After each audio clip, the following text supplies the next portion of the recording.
Well, this is amazing, and I'm really, really excited to be back here. The conference and the job that Mo has done is just really special, and it's just unbelievable to see how far it's come in a couple years, and to feel all of the energy and the excitement and the euphoria, really, around what's taking place in this industry. And so today, what I'd like to talk a bit about is the future. Where are we going? We're all here. We're all interested. We're all excited. We all really want to know how to participate. And so I'd like to share my insights on exactly what's about to take place. So a little background about myself. Little background on myself here. My name is Reeve Collins, serial entrepreneur. And my first job out of college, I was the 7th employee of a very small startup. And that startup turned out to be the very first ever internet advertising agency. And within 2 years, we went public for $6.6 billion. And so I got to go on this meteoric rise just to the top of that internet bubble and really experience what it's like, really experience this world-changing technology and see it being adopted. It was an extraordinary time, and even after the bubble burst, the lessons that learned have stayed with me for the rest of my life. And so when this new technology came on the scene, blockchain, I dove right in. I could see and feel and understand that there was something really special there.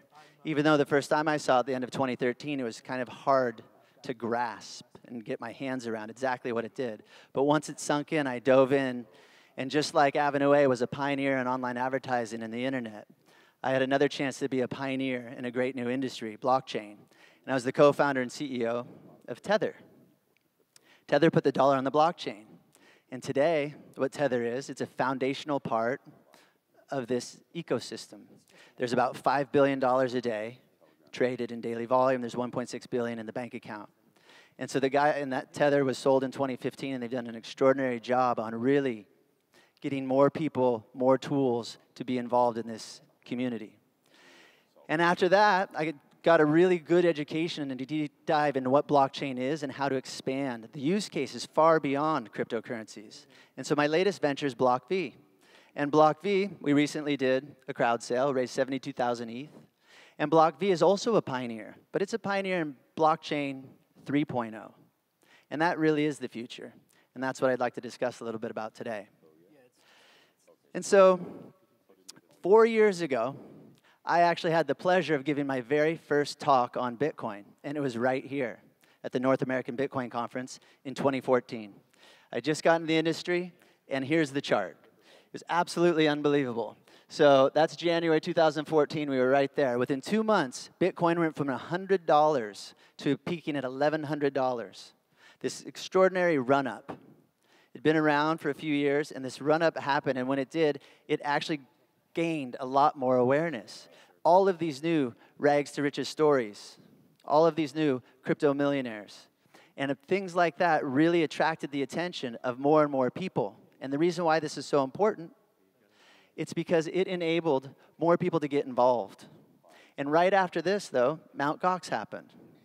And when Mt. Gox happened, we were on the long decline back to $100. However, it's not really a long decline.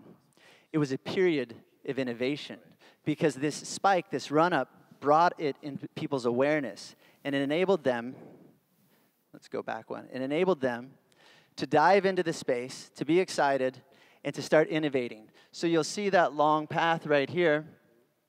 And what took place is all these entrepreneurs were inspired, and they dove in, and the innovation that created brought about blockchain 2.0.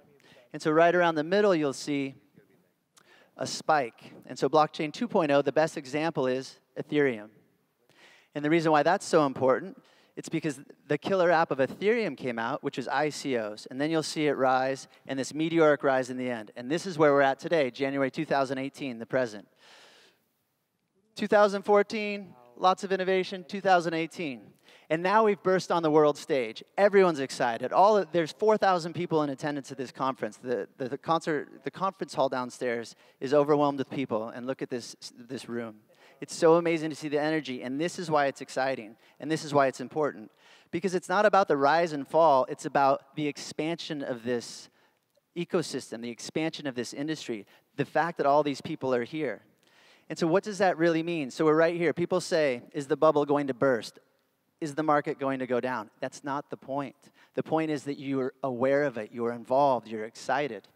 Today, on my way here, I got a coffee beforehand, and the barista asked me, where are you going? I'm like, oh, I have a conference today. He's like, oh, is it the Bitcoin conference? And this is in South Beach. I said, yes. I said, I'm actually a speaker.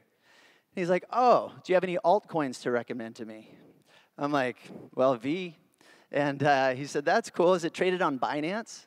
I could not believe the level of questions he asked and the level of knowledge he had about the space. And so I'd like to say that this is one example, not when they say if the shoe shine boys tells you about a stock, it's time to get out.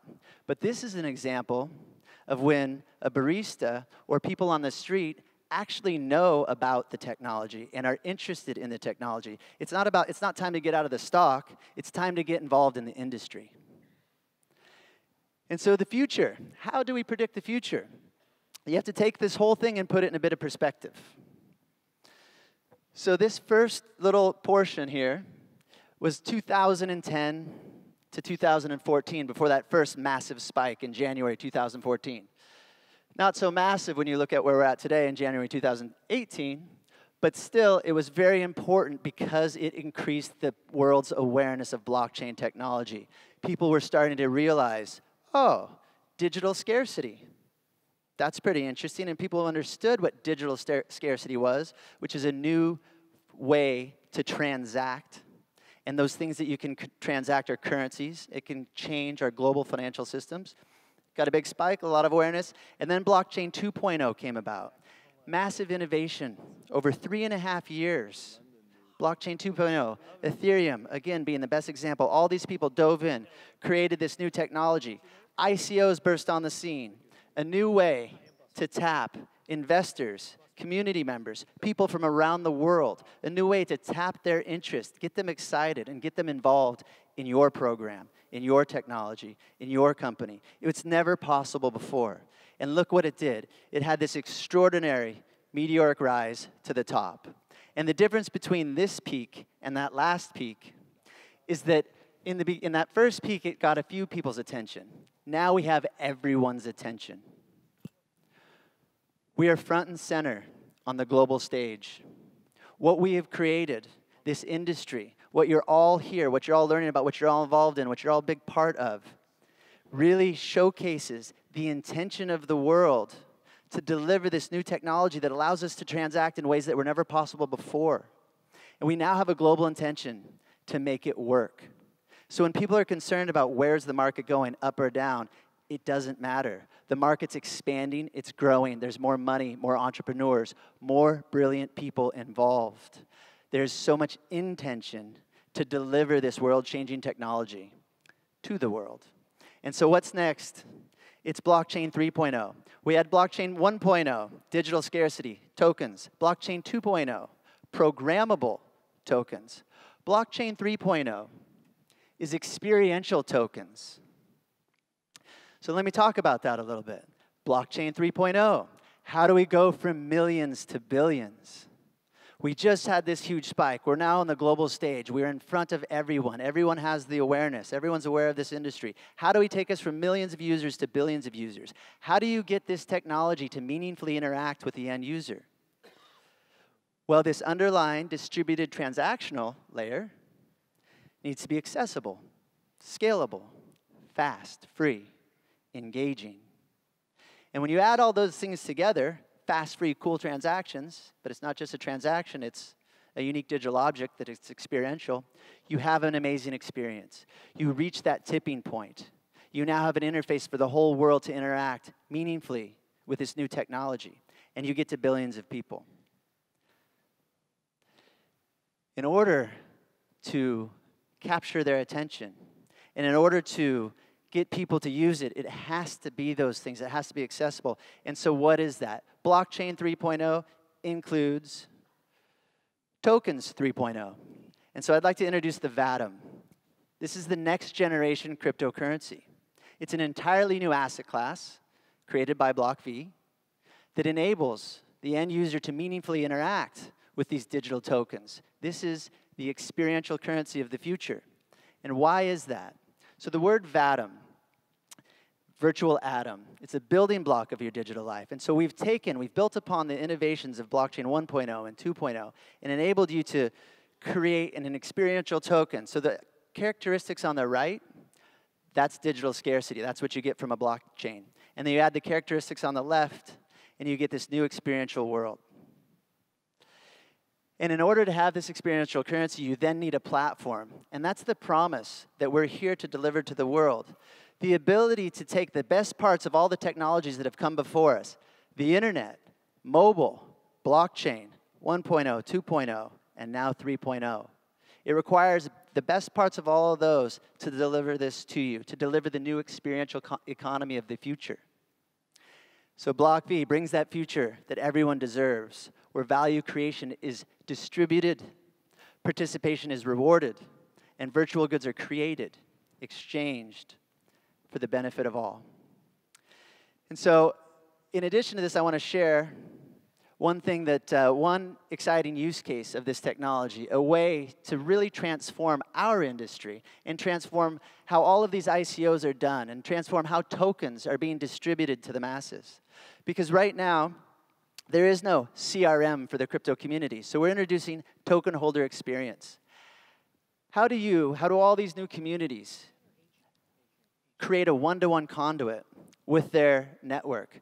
So right now, there's an exponential increase in the number of tokens. But if you want to distinguish your token, if you want to distribute your token, if you want to educate the community and empower them to be ambassadors, how do you do it? Right now, there's a new phenomenon, airdrops, where they send out tokens to anyone that has a certain amount of tokens in their wallet. Now, that's great for the whales. If you have a large holding, and there's a cool new technology that says if you have X number of Ether, I'm going to give you X number of my token, that's great for the whales. But how do you actually meaningfully interact with those people that might not have a lot of Ether, but are going to be the best brand ambassadors, the best people to go out, spread the word, spread the message, and share with the world what your specific community is there to deliver? This is the experiential economy of the future.